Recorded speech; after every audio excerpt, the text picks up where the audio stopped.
All right, Shalom. This one is a short lesson on Valentine's Day, another pagan folly day.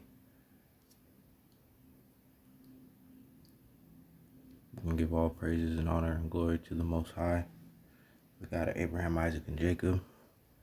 Thank Him for His knowledge, His wisdom, and understanding. A couple verses we're going to look at first is Psalms 106 and 35. But were mingled among the heathen and learned their works. Obviously referring to the children of Israel. That's us. Jeremiah 10 and 2, thus saith the Lord, learn not the way of the heathen, and be not dismayed at the signs of heaven, for the heathen are dismayed at them. So we know that we're mingled amongst the heathen, and we learn their works, and we adopt their customs. But the Most High said, learn not the way of the heathen. He also said, envy not thou oppressor. All right, and choose none of their ways.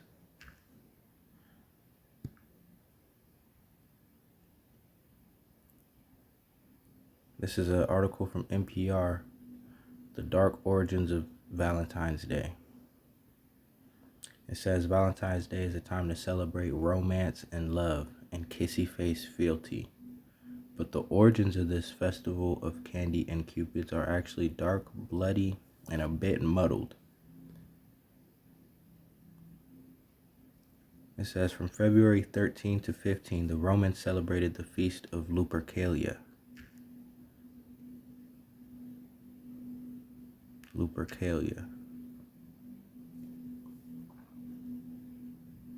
Lupercalia was an ancient pagan festival held each year in Rome on February 15th.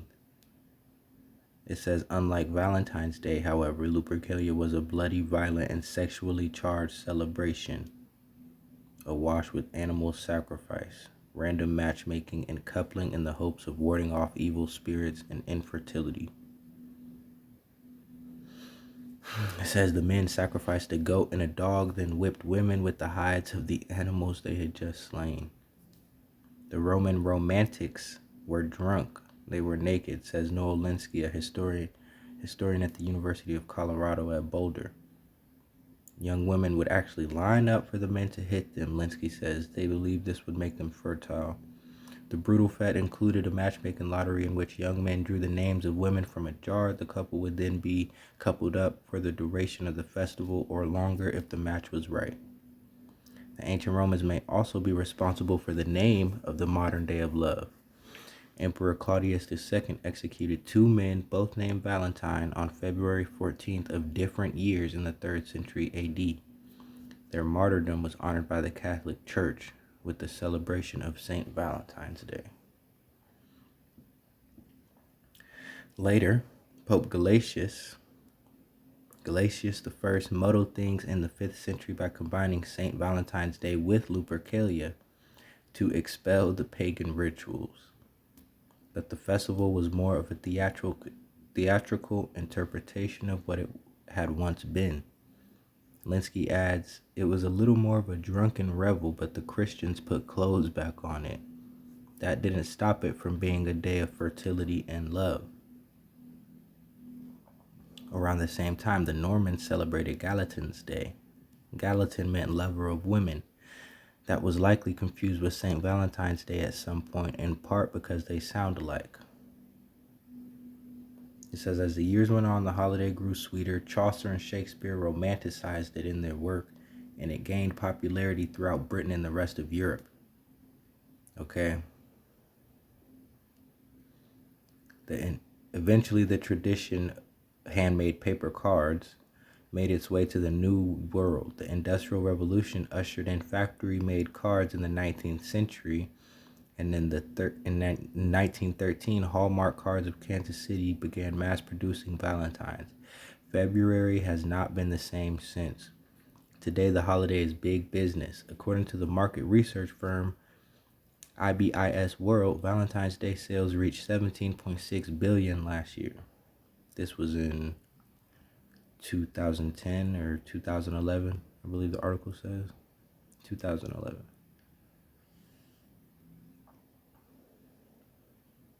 $17.6 billion. Okay, so Valentine's Day is a lot of money for these people.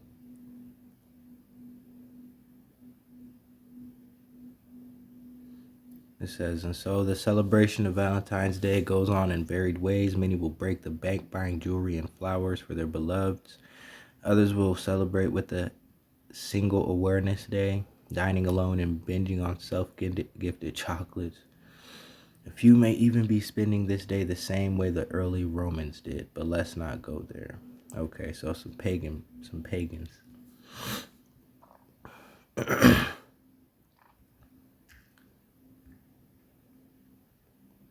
All right.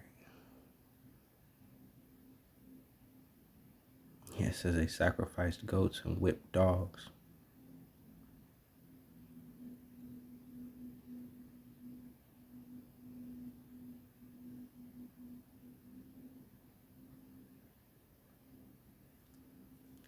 So Lupercalia was also known as Dies Februaris after purification instruments called Februa, the basis for the month of Februarius.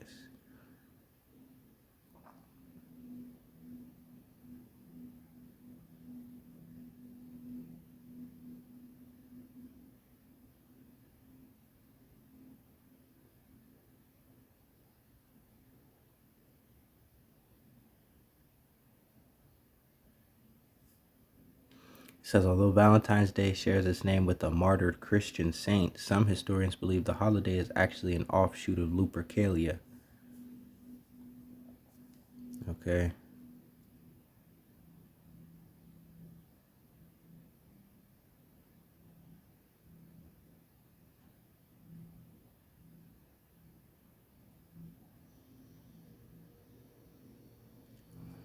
A lot of these festivals and rituals and stuff is coming straight out of Rome. And we need to come out of Babylon and out of these pagan heathen traditions.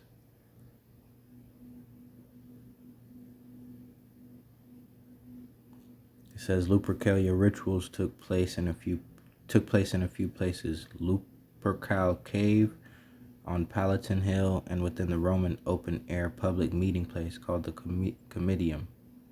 The festival began at Lupercal Cave with the sacrifice of one or more male goats, a representation of sexuality. A goat is a representation of sexuality. The sacrifices were performed by Luperci, a group of Roman priests. Afterwards, the foreheads of two naked Luperci were smeared with the animal's blood using the bloody sacrificial knife. The blood was then removed with a piece of milk-soaked wool as the Luperci laughed. In ancient Rome, feasting began after the sacrifice. When the feast was over, the Luperci cut strips, also called thongs, of Februa of goat hide from the newly sacrificed goats. They then ran naked or nearly naked around Palatine, whipping any woman within striking distance. Okay.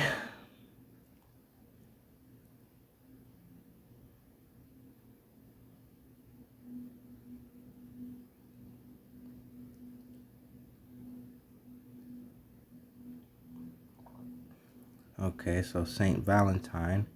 It says that on February 14th, a man named Valentine was executed by the Roman Emperor Claudius II after being imprisoned for assisting persecuted Christians and secretly marrying Christian couples in love. As the story goes, during Valentine's imprisonment, he tried converting Claudius to Christianity. Claudius became enraged and ordered Valentine to reject his faith or be killed. He refused to forsake his faith, so Valentine was beheaded.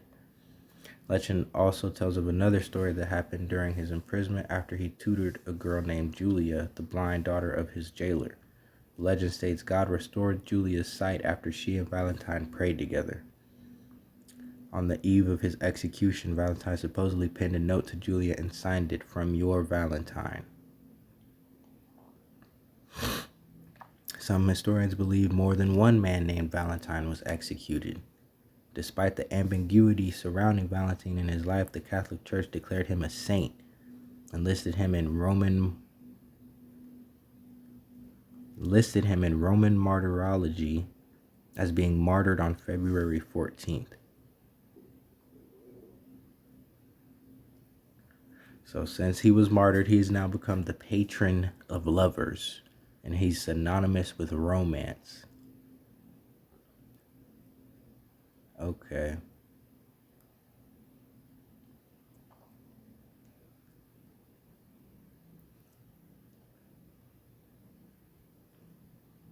It says it's true if St. Valentine's Day uses some of Lupercalia's symbols, intentionally or not, such as the color red, which represented a blood sacrifice, and the color white, which signified the milk used to wipe the blood clean and represents new life and procreation.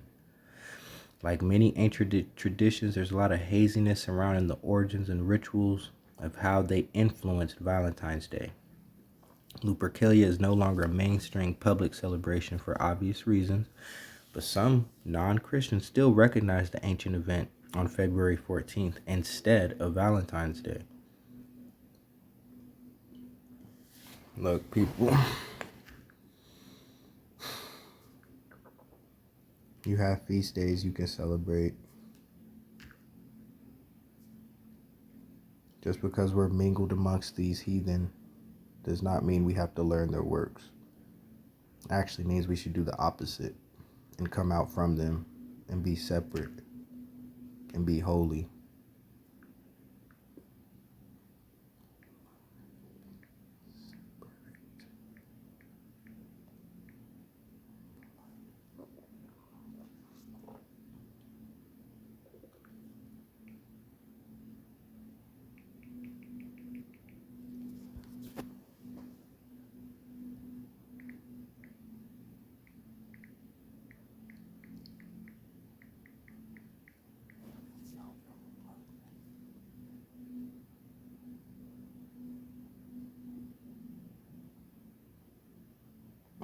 Might not be able to.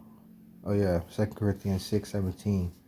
Come out, wherefore come out from among them, and be ye separate, saith the Lord, and touch not the unclean thing, and I will receive you, and be a father unto you, and ye shall be my sons and daughters, saith the Lord Almighty. Come out from among these people doing these, celebrating these pagan rituals, festivals, rebranded, repackaged, revamped, revitalized, renewed, but it's all the same thing. We know what the Gentiles sacrifice. They sacrifice to devils. Come out from among them and be ye separate. I'm not saying this, but the Lord is telling us this. Alright? Give all honor, all glory, and praise to the Most High, Yahweh, the God of Abraham, Isaac, and Jacob.